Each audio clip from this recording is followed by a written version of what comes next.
Hi, I'm David Baird, violin maker and researcher, and welcome to this new video series from Cremona Revival. We're going to focus in this series on building a violin and a viola. And we won't just build them, we will show the process of designing them and the principles involved, and these will go together interactively. We'll build a violin about 356 millimeters long, which is very standard for a violin, and a viola, perhaps a little bit biggish by modern standards, but 14 to 13 millimeters. And these are basically the sizes right here.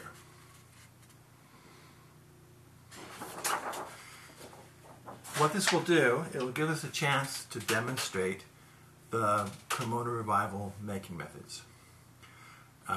These methods will differ in many ways from modern norms of violin making. I wouldn't call it a revolution because we're bringing back old things, so maybe a retro-revolution.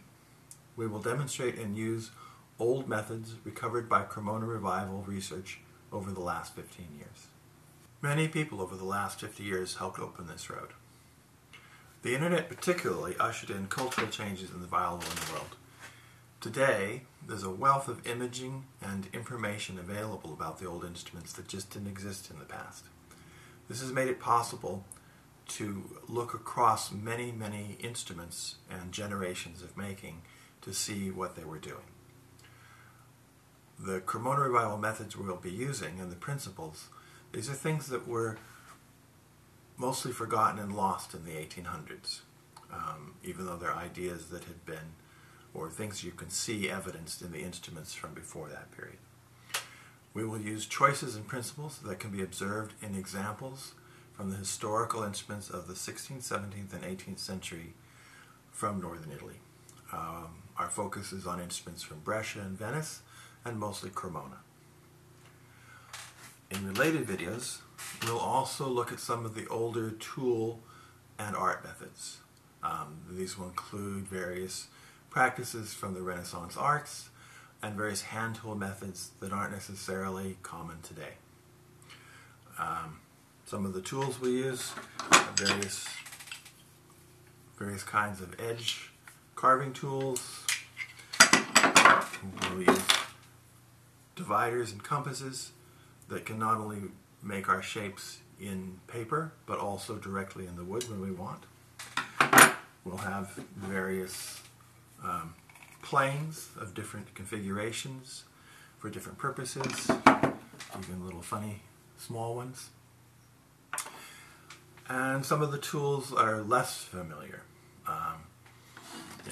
This is a punch for controlling the thickness of wood as we carve down. This tool is a froe for splitting wood so we can follow the grain. And this is an example of the kind of mold we will make to build the instruments on. Some of the methods that we will show will be unfamiliar compared to standard modern making practices. Others will be entirely familiar, and some will be partially familiar, but the context will be shifted some. So what are some of the bigger differences we'll see? Well, for one, the way we size things. Mostly this will be done by proportions. We'll relate one part of the instrument to another. But in a few key spots, we'll use measures, but these will be in the uncia, the inch of old Cremona. Shapes, we won't be copying shapes in the modern way. We won't take an example scroll and make a trace of it and do that, or take an example outline and copy that. Instead, we will generate the shapes from scratch as recipes of geometry and proportions. Another big difference will be the approach to design. Design will not be something that's done ahead of time like a blueprint, and then we sort of fit the instrument into that anticipated, quote, a priori design. It will not be that way. Instead, it will be something interactive during the course of the build. It will be the result of choices. These will be choices among traditional options in these recipes of shapes and geometry and placement and guides and such. Another seemingly small but actually very large difference in the design concept is that we will follow from the actual feature of the instrument as it's built.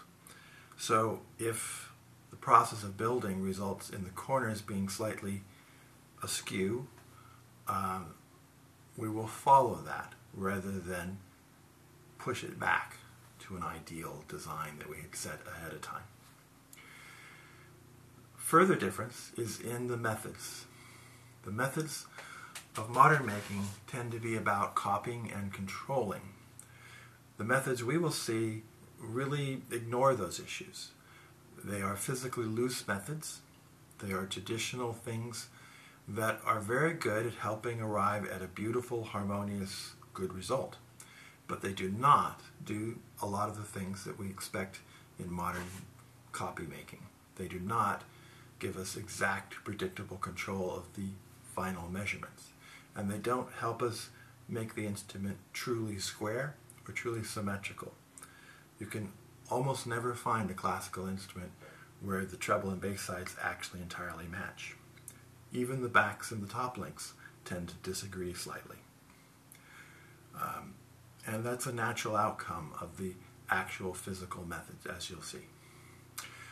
It's not that we will aim for asymmetry or looseness, but the methods, we can try to make things as square and symmetrical as we can. We will make the attempt, but we'll make it within these limited means, and it will have a natural quality as a result. Now, in practice, these will have effects on every decision in the instrument. So, for example, earlier we said we were going to make a 356 millimeter violin and a 413 millimeter viola, but that's very modern language. We will now size our instrument in terms of Onkya sizing, and we will choose options found to be common in the tradition. And this is done by surveying historical Cremona examples. So we're actually going to make our violin as 8 3/4 Onkyas if you measure from the little insets of the purfling. And we're going to make the viola as 10 1/3 Onkya from outer edge to outer edge. Our choices will help us set lengths when we're working our mold and when we set the geometry for the back, but they won't necessarily guarantee us the final end length of the instrument. Other variables might push that around. And this is true to the general approach of choices of recipes. It's going to happen in many cases that a choice happens at a particular stage of the build, and then it gets pushed around some.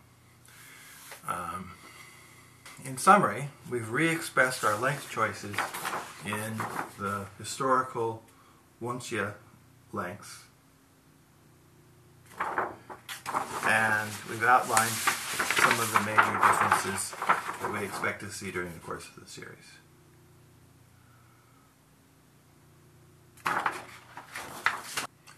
So how is this different?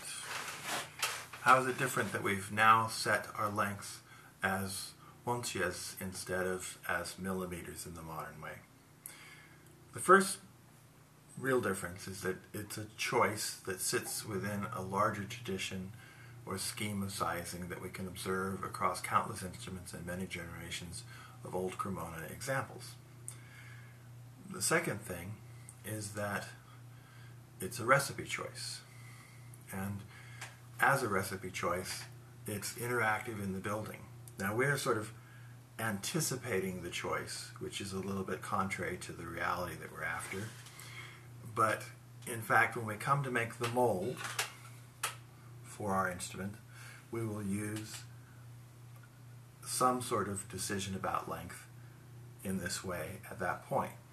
And then the mold will be used to build sides, and the sides will be etched onto a board, and when we arrange that and we do the geometry for the board that will become the back, at that moment we could just follow what's come off of our mold and never again consider the length, or we could at that point again decide to set the length with one of these choices.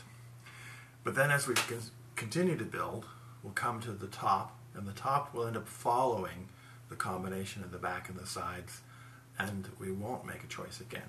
And the top's length will be a consequence. And that's how these recipe choices work, and that's why it is in a subtle way different than the a priori choice of, I'm going to make a violin that is 354 millimeters long. That kind of definitive choice about the final exact outcome is not really available in this approach. All right. As we move forward in this series, each stage of work is going to present and be seen in terms of design recipes just like this. And what we do will be the result of a combination of simple individual choices. Each of these choices will be seen as existing in a range of traditional options for that choice, and that will be something that we learn about and find out by observing across countless historical example instruments. And that's been the work of Cremona Revival these past 15 years. An example here. This illustration shows the same geometry for two bout shapes. They're based on overlapping circles, something we call vesicae, and the centers of those circles make a little gap right here and right here, and they form a proportion. So these two drawings are the same kind of geometry, the same recipe of geometry, but the recipe of proportions is different. And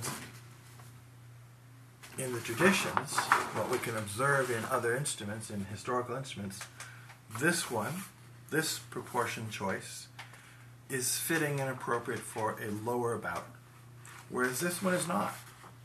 This one, in contrast, would be fitting and appropriate for an upper bout.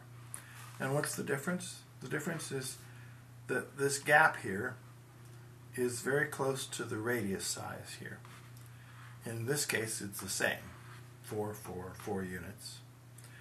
And for the lower bouts, that's normal. Either the same or the gap is slightly smaller, like 4, 3, 4 would be normal, or 6, 5, 6 would be normal.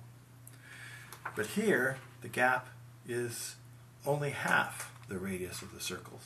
It's much smaller in comparison to the radius, which makes the result rounder.